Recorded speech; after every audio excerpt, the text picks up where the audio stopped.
start with Emily. We'll get you the mic.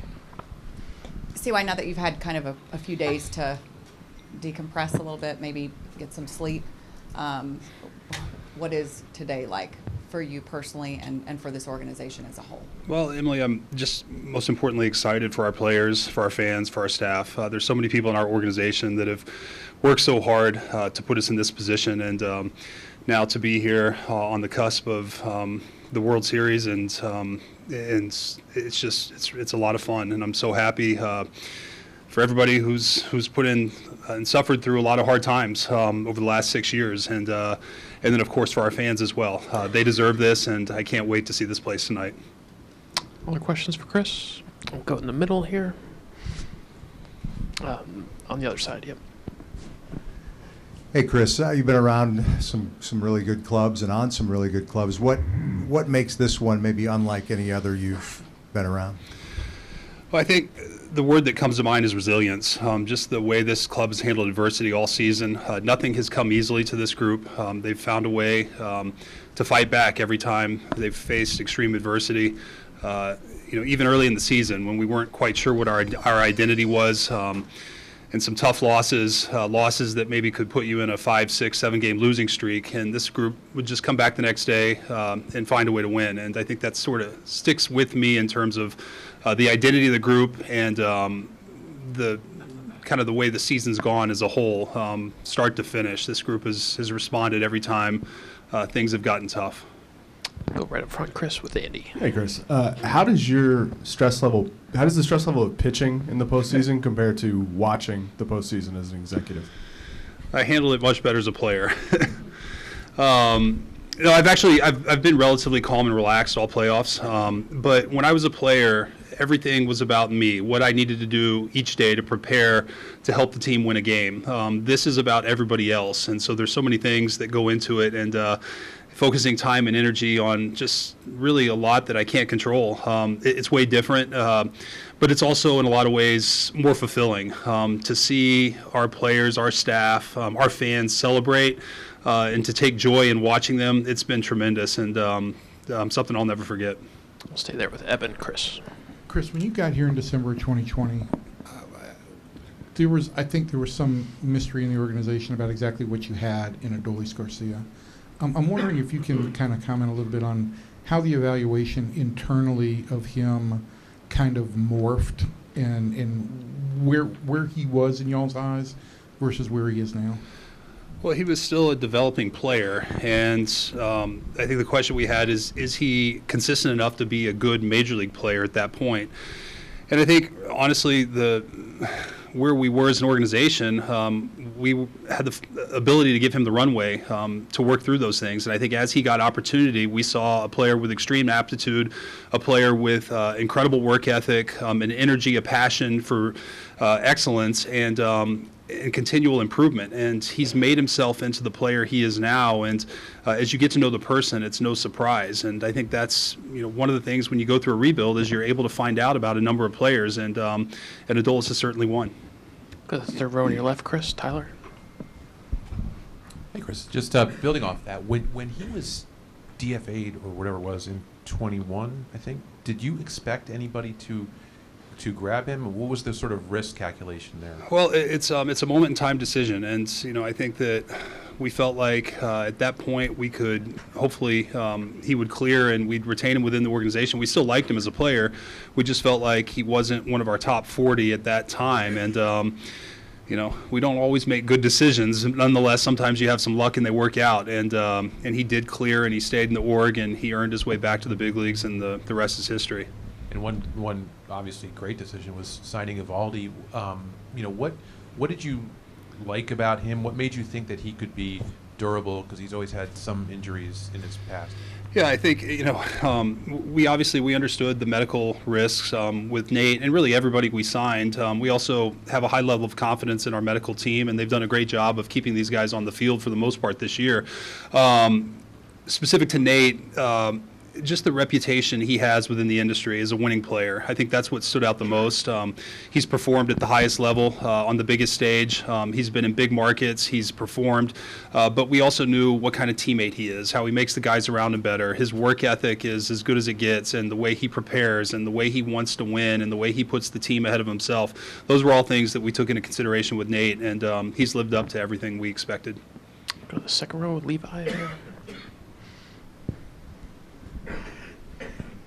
One of the things that I've noticed, and particularly in the playoffs, has been your team's defense this year has been much improved over last year's. A couple of guys specifically, in Corey Seager and Nate Lowe.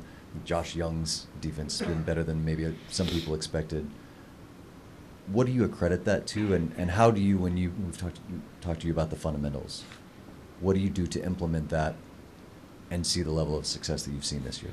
Well, the credit goes to the players and the staff. They've worked at it every single day. They're out there working at it. They take pride in it, and they know how important it is to be a successful team, that they have to be able to defend. And Nate Lowe especially stands out. I mean, he's made himself into a tremendous first baseman defensively, and it's been really fun to see. But it's a lot of hard work and days that your body's not feeling great, and you're tired because you're playing a day game and you didn't get much sleep the night before, and you still make a decision to come out and put in the reps, and that's what these guys have done. In terms of the fundamentals, if you want to reach this point in the season, you have to be a fundamentally sound team, and we weren't there the last few years, and it was something that was very important to Boch. It's something that we emphasized to our staff, and to everyone's credit, they've all prioritized it, and the players have responded and met us with their work ethic.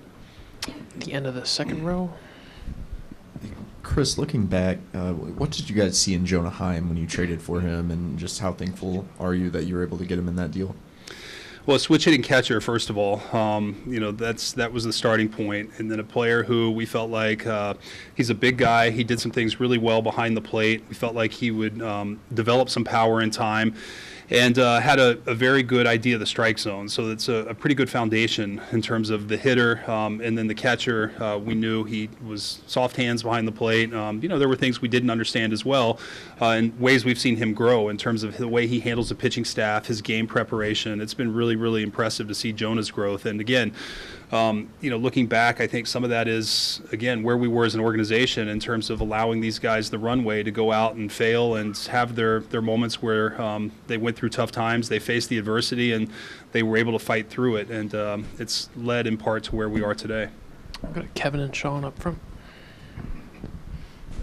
Chris, neither Evaldi nor Montgomery are going to blow guys away a lot. They use their pitches, a number of pitches, 4 and 5. I'm wondering, in a day when we see more pitchers and they're throwing up in the high 90s and starting pitchers even, that these guys go about it their way.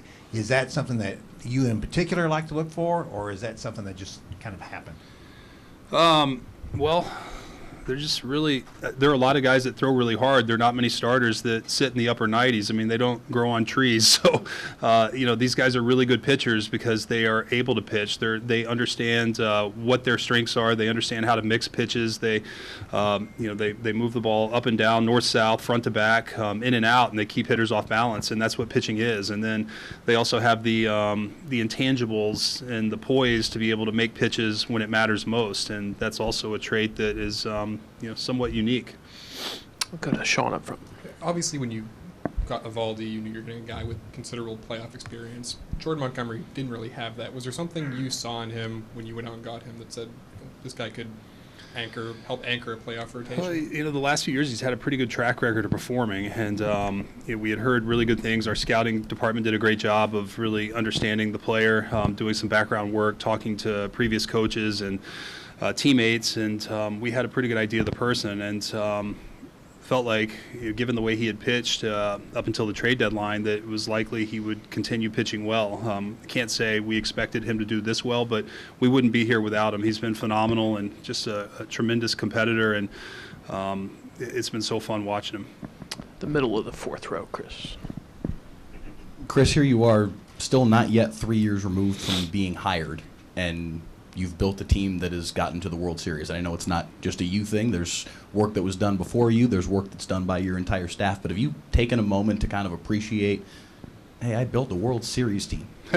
No, and I won't. It's the collective. It'll never be. I'm one small part in this, and it started way before me. With really international signings going back 10 years ago. The draft 5-7 years ago. These are people in our organization who have made great decisions for a period of time, and I came in at a moment in time where things were, in my opinion, on the up. It may not have shown record-wise, but there was a foundation built by John Daniels, commitment from ownership with Ray Davis and many others within the org. And I can't commend our entire organization enough in terms of the way they've all come together. Nobody has been satisfied with where we've been, and we're here for a reason, and that's because so many people have committed and bought into a vision and really sacrificed to help us get here. And ultimately, these players are the ones who have made it happen, and they deserve the most credit. Bruce Bochy and his staff deserve a ton of credit, but it will always be about the collective group, and I'm just one small part of it. The back left corner, Chris. Chris, what were your expectations in March and April, and how did those change as the season went along? Do you remember a point where you said to yourself, maybe this team's a little better than I thought they were going to be? As I reflect back kind of at the beginning of the season, and really almost a year ago to the Bruce Bochy press conference, I don't remember which reporter, and if you're in here, you can raise your hand, but somebody asked him, do you really expect to be competitive next year? And I remember Boch kind of pounding the table and saying, don't tell me that we can't be competitive, that we can't win. And I saw our players' faces standing off to the side of the podium, and I remembered their expressions, and I could see some head nods, and I knew that he's going to be a difference maker. And the expectations were going to change, and that this team was going to come into spring training with the mentality of we expect to compete. I can't say that I knew that we would be here in the World Series, but our expectation in terms of the roster we assembled going into spring training was that we would have a chance to compete for a playoff spot and play meaningful games in September. And as it played out, that's exactly what's happened. But so much of that the credit goes to Boch and then these players for buying in, and they're the ones who've worked relentlessly day in, day out, and have had that collective vision and common goal to achieve this, and it's been pretty awesome to see. I think Boch is just about ready, but we'll finish up with Dave right here. Chris, I think most fans would want teams to be built like the way you guys have built it. You brought in stars. You spent a lot of money to do it. Is there a lot of additional pressure when you do that, when you spend that kind of money? Your team is obviously more than just the money you've spent on some of the bigger names, but I wonder how much more that carries into it. Yeah, the pressure is there regardless of how we do it. We expect to win, and that's something that I've felt my whole career, is that there's a pressure to perform, a pressure to win. It's a performance-based game, and so. But I will say that we have the luxury in this market to be aggressive in free agency, and our ownership has given us tremendous support, and we've been able to accelerate our rebuild through that. We've also lost some of these players. We lost Corey for a big portion of the season. We lost Jacob deGrom this year. It's not all about the high dollar signings. It's also about all the other players that often are role players that are also winning pieces that have come in trades, they've come in player development, international signings, stuff like that. So there's not one way to do it. I think there should always be pressure to win. I think that's what this game's about. I love the pressure, and I hope that never goes away.